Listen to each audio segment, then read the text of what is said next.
Rick Hill. It's It that is that day, sir. it is exactly that day. And we're here. We're here to enhance and improve your perspective. I love that. I mean, that's our goal, right? Like that's our motivation in this whole series is just to impart some conversation, some knowledge that gets everybody's week going, right? Yeah, and the conversations you're having is the processing that your internal subconscious brain gets to absorb. And so it's good for us, it's good for you, and that's why we do it. Yeah. Well, today's topic is one day at a time. Hmm. However, did you know? So, did you know that if you were to circumnavigate the entire Earth, if you were to walk around, now granted, there's oceans and it would be an impossibility, but the equivalent of it, how many steps would it take to walk from one point all the way around the globe and come back to that same point so that you've done a complete circumnavigation? Walking time, Walking. and then here's the other: how long would that take? We have an answer. Stay All tuned. right. Let's go one day at a time. So this episode's a little vulnerable for me, and I'm going to start it out with just kind of telling you about. I guess it's an initiative that I've been doing in my life, but more importantly, what are the lessons learned around the commitment? So one day at a time, Mm. ironically, is actually the name of a group text thread with a group of people that we hold each other accountable to walking 1 mile a day, Rick. And I think I might have mentioned that on this call, but it's Yep. every day. And the rules of the game are you have to walk 1 mile a day, rain, snow, sleet, sunshine, all the above. Outside, you have to track it and no earphones. No, what's the point of the no earphones? So the no earphones is to have a moment in your day distraction free from the noise. So no podcast, no music, no email, no text, no anything to allow your brain to just have a calm moment to be in your thoughts. Hmm. And you can run it, you can walk it, you can jog it. It doesn't matter. It's just the commitment of a daily mile. And this week, I was talking to my coach about the fact that I've been doing this for some time now, and he asked me a question. He said, "Well, what are the three things you've really learned about this?" And and then I was talking to my wife about it. My wife actually was under the impression that I was doing it for health reasons. Actually, the health reasons are the byproduct of it, but Hmm. the commitment of it is rather interesting in the sense that when you make a daily commitment to something and you accomplish that, all areas of your life change. Hmm. And it's the discipline of it and the cadence of it that makes all areas of your life change. And one of the reasons I was excited to have this conversation, Rick, is one of the things that you talk about a lot is this wheel of life, right? And Sure. in the exercise, I think most people that have been in and around a business environment for any length of time have done the exercise like put the point 1 to 10 on health, 1 to 10 on relationships, and then your wheel looks like this most uh, cavemanish looking wheel that doesn't roll, right? It looks like a But starfish. the question is what's your one thing that if you did it every single day and you committed to it every day, it actually changes your entire life? So for me, it was interesting when I was asked that question, what are the three things you learned? I said, one, that I can do it. Two, the commitment of it changes my mental state. It changes my physiology of my life because I'm actually accomplishing it. And Hmm. it was a rather interesting perspective because I was talking to him about it and he was saying, I had a friend who was struggling with self-image or self-esteem. And there were two different authors at the time. One was this author, Dan Millman, The Way of the Peaceful Warrior is the name of the book. And the other one was Jack Canfield. Obviously, Jack Canfield, Chicken Soup for the Souls, all those things. He was a Harvard grad. And the authors had given two different explanations of how to improve self image or how to improve self esteem. And Jack Canfield's advice was daily affirmations. And we've talked about daily affirmations on here many, many times. And if you were to go into this cadence of doing daily affirmations every single day, over time, your brain starts to rewire itself and your self image goes up and your self esteem goes up. But the interesting was not Jack Canfield's response. It was this Millman's response. He said, go do something and finish it. Hmm. And I went, wow, that's it. I mean, to me, every single day I do my mile and I complete it and I text my accountability group, it changes me Yeah, 1%, maybe not 100% in a day. It's time every on day. task over time, right? Yeah. You said And something interesting. You said go, can, and I went, I can do. I'm like, so there's a, we all know we can do. It's what will we do? And when your subconscious brain, integrity, the way I define it is your inside voice, or that that voice that says, I'm capable, I'm deserving, I should, deserving again comes back to mind. You deserve it all. But when your outward behavior doesn't reflect that, I think your subconscious brain judges you a fraud. And that's a painful reality. And that's where identity lives. Are you sincere and legitimate inside and out, or are you somewhat on the fringe of not being valid inside your own head and heart? And so yeah, that's what I hear you saying. And you said one other thing that's fascinating. My coach asked me give me three, what are the three things you've discovered? And I know your coach because he coached me for a while, phenomenal human being. And one, you have accountability in a mirror that's not your own image, somebody else to reflect back things you can't see in yourself.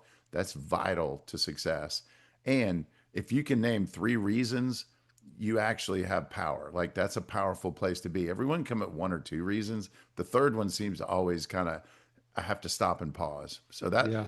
just recapping, you covered a lot of ground pretty quick, and that's how we operate. Oh, I love it. And Rick, you're this.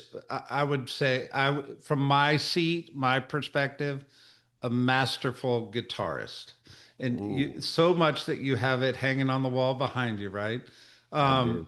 but one of my goals for next year, I said, I don't want to be Eddie Van Halen, but I want to be the guy that could play the guitar at a campfire and sing along and not look stupid. And Let's I said, frame so that I'm up going to and hire look proficient look proficient, in the like so they positive can sense. recognize what I'm trying to play. Let's go with that. That's And I said, good. so I think I'm gonna hire a guitar teacher next year. And one of my buddies that's in the text thread said, hey, what if you took this concept of one day at a time and applied it to that? So instead of hiring a guitar teacher, which I think you should, but my suspicion is you would probably carve out 30 minutes to practice once a week in addition to this guitar teacher. What if you committed to picking up a guitar for 5 minutes a day? Hmm. And I thought, you know what, this is a conversation I need to have with Rick because obviously you're much more accomplished guitarist than most. And I was just curious, how often do you pick up a guitar a day or a week? I mean, just almost every day. And Yeah, sometimes it is for 10 minutes in the morning just to feel the vibration of strings. It feeds my soul. Like, there's an energy, but I promise you, the first 6 months or a year, my fingers hurt. It wasn't very motivating. Nothing I strummed sounded clean and clear. Nothing, to your point, sounded like a song. But yeah, I committed, and I had an end game, and I wanted to write music. That was my driver. And, we talk about big whys a lot. My why was I wanted to collaborate with talented people and create something. And the good news for me was it didn't have to sound like Eddie Van Halen, because art is in the eye of the beholder, or in the ear of the beholder, so to speak. So it made it a little less pressure filled, But at the same time, man, it was time on task over time. And I think your daily approach is worth $1 million. Because as you shared it, I thought, man, if you went 30 minutes a week and for some reason something, the noise, do we get distracted? Let's be honest. Of Like course. you're going to miss a week here and there. If all of a sudden you only get two of those in a month, that's an hour. You're only 12 hours a year. That is a recipe for disappointment and failure and a Yeah. lack of attention to muscle memory and, retraining the way your hands and your brain interact on a fretboard of a guitar. Yeah. And I mean, it's just making me think the power of this one day at a time.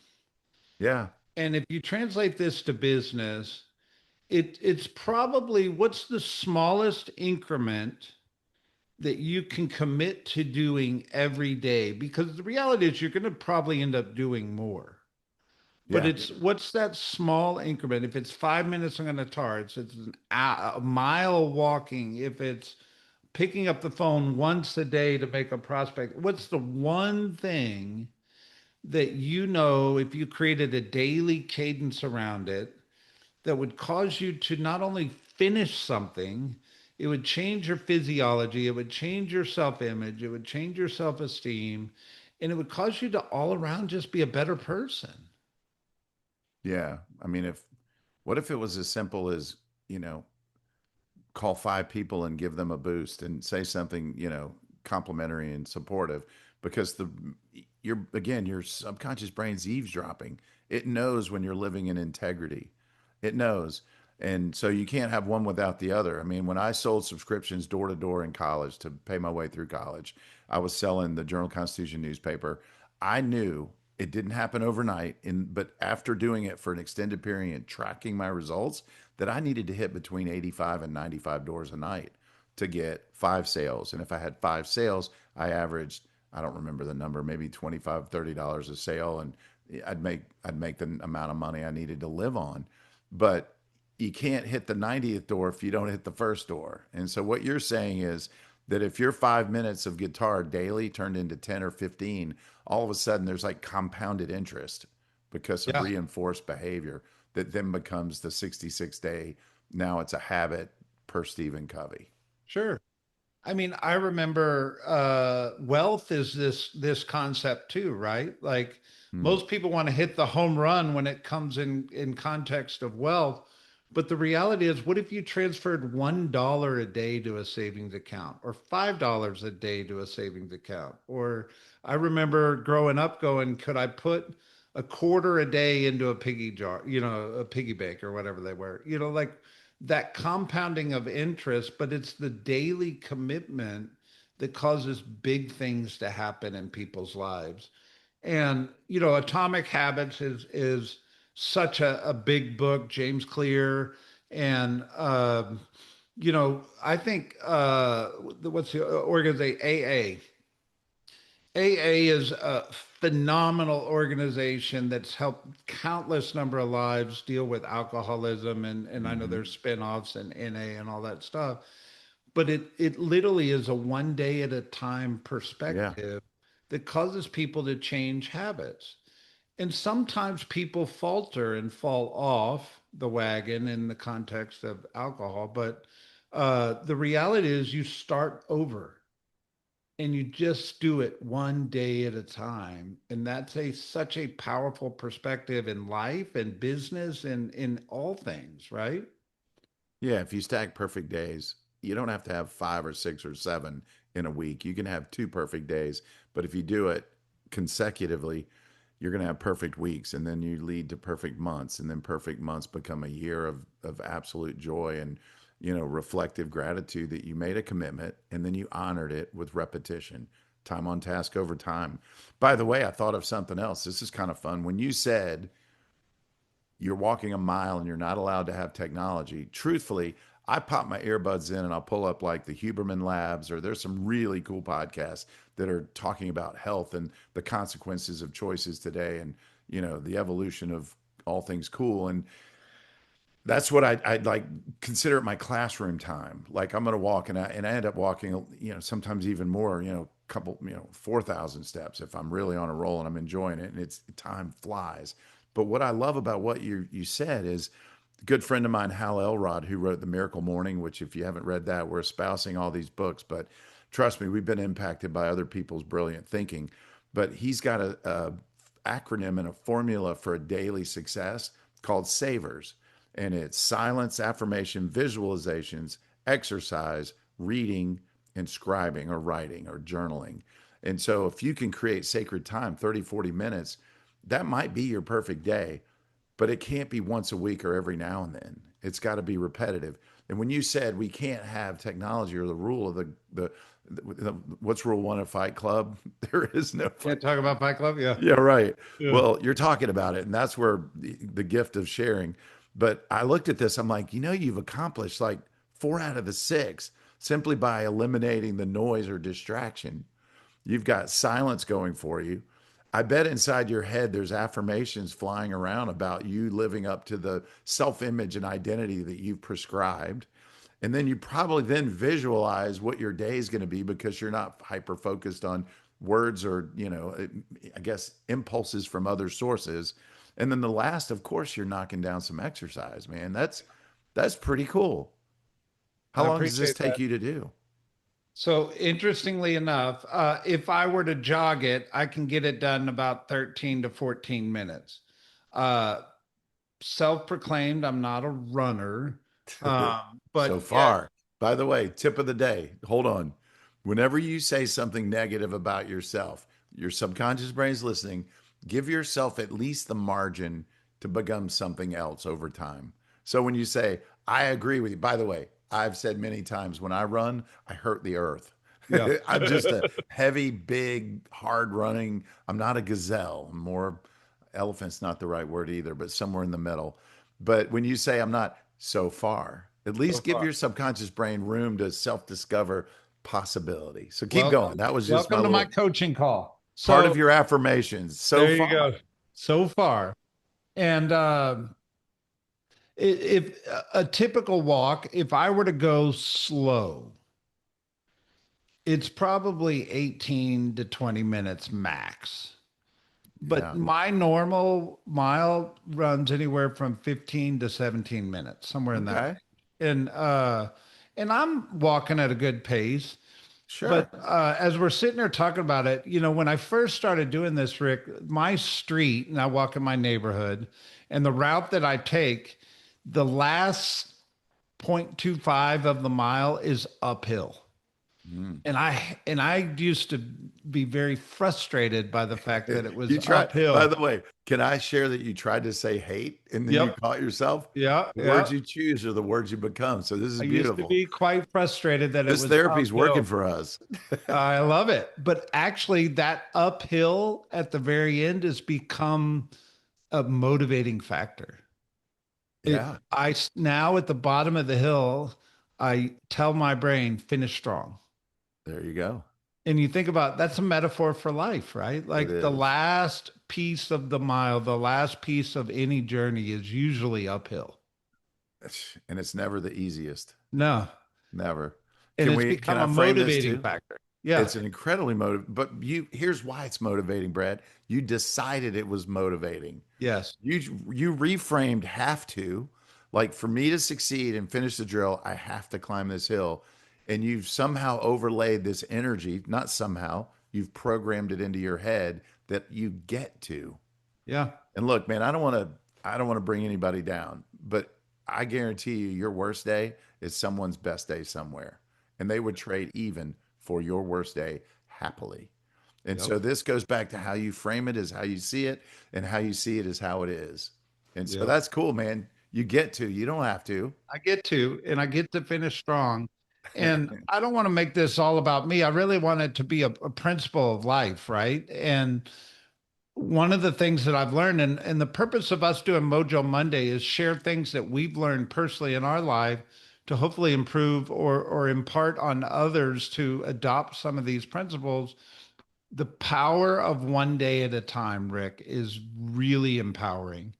And whether it's affirmations or silence, right? And all those savers, the visualization, the question is, what's one thing? And if I took a book out of your page and I said, start with the wheel of life.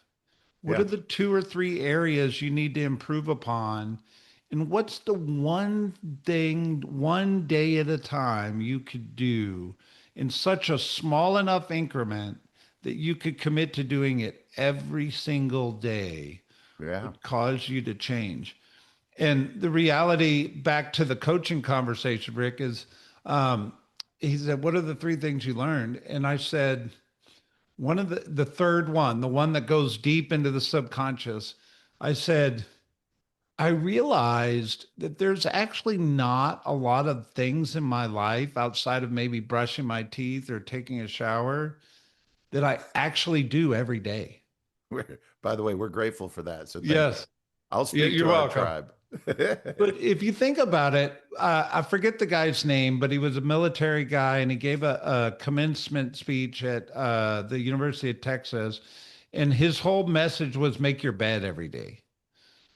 And the act of making your bed every day was you complete something and you're doing it at the very beginning of your day so that you start your day with accomplishment. Um, I realized I get up before my wife, so I don't make my bed every day. Admittedly, she makes the bed every day, so that's her win. Right. But the reality of the daily thing is there's not a lot of things you do every single day in your life. What if you were purposeful about one or two things that you did every single day of your life that changed your life? Yeah. You can't finish strong if you don't start strong. There you go. I know this for a fact. If you wait till 4, 5, or 6 o'clock to really tackle hard things or things that it doesn't get easier. And it's so easy to punt it down the road because distraction and noise interfered with focus and motivation. So most people's highest level of motivation is somewhere in the first quartile of the day. And so Yeah. make sure and then you get to celebrate the whole rest of the day if you knock it out early. I mean, it's check the box, move on, let's tackle something else. And it's empowering. Yeah. So the key, you said it, figure out what those things are and then schedule them and then actually do them and check the box. And I would add a fourth thing, share those with someone that loves and respects you so that you get that feedback mechanism of accountability and Oh, joy and 100%. success. My mile a day would not be as rich of an experience if I didn't text it to my group. Heck yeah. And they'd just give me a fist bump or a thumbs up or whatever. But um, it's doing life in community, doing life in tribe, right? Um, all that to say, I really want people to take this concept and think about what's the smallest little thing you could commit to doing every single day, if whether it's in business or in health or in spiritual or whatever aspect of your will life you feel you need to make an improvement upon. It's one thing to set a goal, but it's a whole different level experience of making a daily commitment.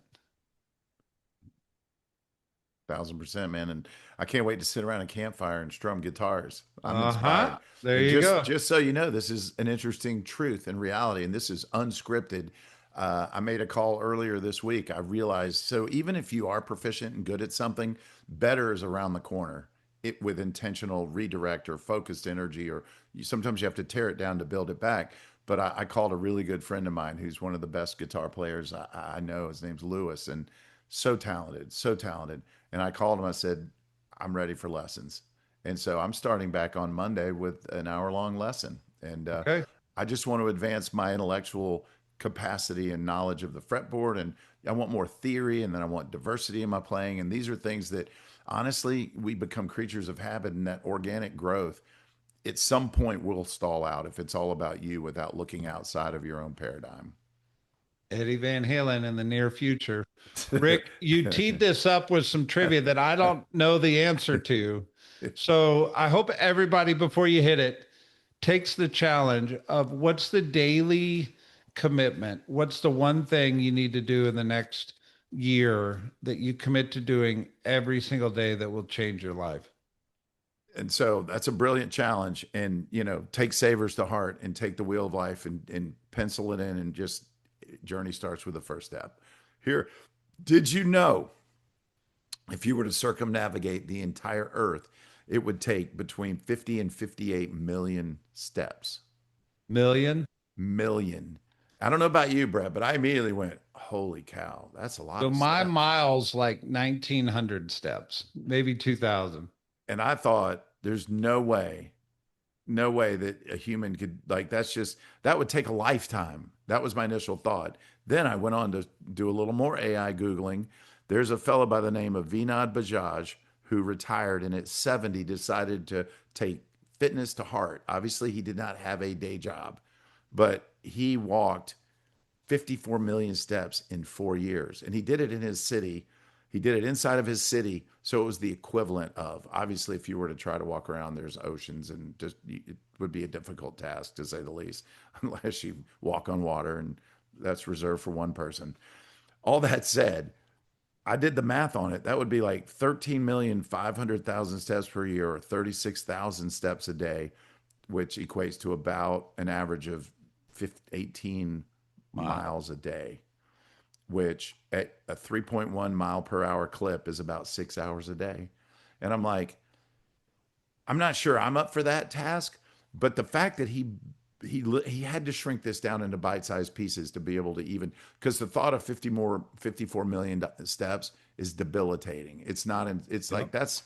that's Everest on steroids in 4 years. But as I processed out, I'm like, what if you committed to 6 hours of anything a day for the next 4 years? How darn good would you be? Could you not be best in class at anything with that level of Anything. focus? And I thought, so again, that, remember we talk about the brain's going, all the reasons you wouldn't do it, couldn't do it, shouldn't, like, well, what if it was only 3 hours a day and it took 8 years, or 2 hours a day and it took 16? At some point, if you just hyper focus, you're going to become the best of the best of the best. And where I landed with this, Brett, is that if you're the best of the best of the best, you get to name the price. People will pay for what you represent and your capacity to serve them. Why not make becoming the best of the best of the best your goal and do it in bite sized daily pieces? Mm, man. Do you have 8 years? Do you have 10 years?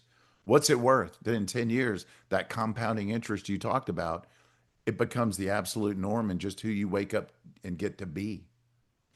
And Mm, there's no better day to start. no better. Mojo Monday.